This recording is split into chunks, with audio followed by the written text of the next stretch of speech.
ప్రభువైన యేసుక్రీస్తు నామములో అందరికీ వందనాలండి. ఈరోజు దేవుని మాటలు యోహాను సువార్త 15వ అధ్యాయము 14వ వచనము. నేను మీకు ఆజ్ఞాపించు వాటిని చేసిన యెడల మీరు నా స్నేహితులయ్యుందురు. ప్రేమైన దేవుని బిడ్డలారా, ఎంతమంది దేవునికి స్నేహితులుగా ఉండాలని కోరుకుంటున్నారు? అయితే దేవుడు చెప్తున్న మాట, ఏదైతే దేవుడు నీకు ఆజ్ఞాపించాడో వాటిని నువ్వు చేస్తే గనక ఆయనకు స్నేహితుడిగా ఉండగలుగుతావు. దేవుని బిడ్డలారా, మనకి ఎవరైనా ఇష్టమైతే వారితో స్నేహం చేయాలనిపిస్తే మనం ఏం చేస్తాం? చాటున వాళ్ళ ఇష్టాలని కనుక్కుంటాం. వాళ్ళు ఏం చెప్తే అది చేయడానికి ఇష్టపడతాం.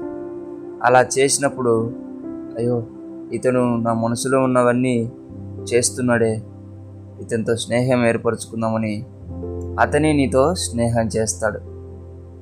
దేవుని బిడ్డలారా, అదే విధముగా దేవుడు ఏమనుకుంటున్నాడో నువ్వు తెలుసుకొని ఆయన మనసుని ఎరిగి నీవు దేవునికి హృదయానుసారుడు అయితే ఖచ్చితంగా ఆయన మనసుని ఎరుగుతావు. ఆయన ఏమనుకుంటున్నాడో, ఆయన నీకేం చెప్తున్నాడో నువ్వు అర్థం చేసుకుంటావు. అప్పుడు నువ్వు అవన్నీ చేస్తావు.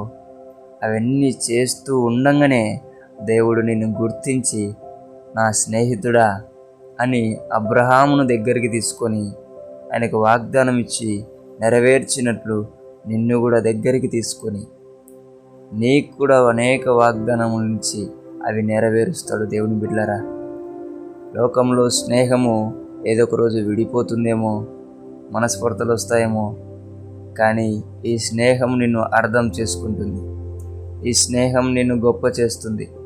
ఈ స్నేహం నిన్ను దేవునితో అంటుకట్టి ఎప్పటికీ విడిపోని విధముగా చేస్తుంది.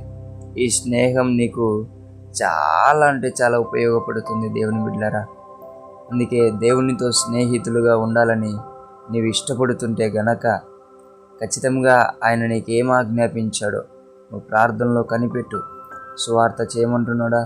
ఇతరులతో అందరితో ప్రేమ కలిగి ఉండమంటున్నాడా? లేదంటే పరిచర్యలో ఉండమంటున్నాడా?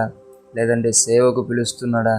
లేదంటే నువ్వు మంచి ఉద్యోగంలో నమ్మకంగా ఉంటూ సువార్త చేయడంలో ఆయన నీకు ఆజ్ఞాపిస్తున్నాడో, ఏం ఆజ్ఞాపిస్తున్నాడో అవి నిదానించి కనిపెట్టి అవి చేసిన యెడల ఖచ్చితముగా ఆ ప్రేమామయుడు, ఆ కృపామయుడు, ఆ మంచి నిజమైన స్నేహితుడు నీకు స్నేహితుడిగా ఉండబోతున్నాడు. దేవుని బిడ్డలారా, ఆయన నీ కోసం ప్రాణం పెట్టిన స్నేహితుడు కాబట్టి ఖచ్చితముగా నీవు ఆయనతో స్నేహం చేయాలని నేను మనస్ఫూర్తిగా కోరుకుంటూ దేవుని పేట మనవి చేసుకుంటున్నాను.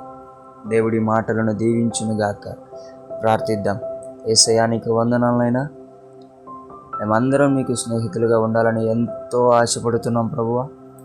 కానీ నీవు ఆజ్ఞాపించినవి చేయకుండా ఉంటున్నాం తండ్రి.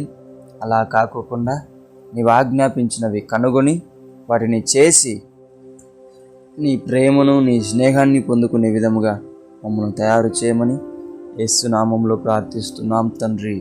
ఆమేన్.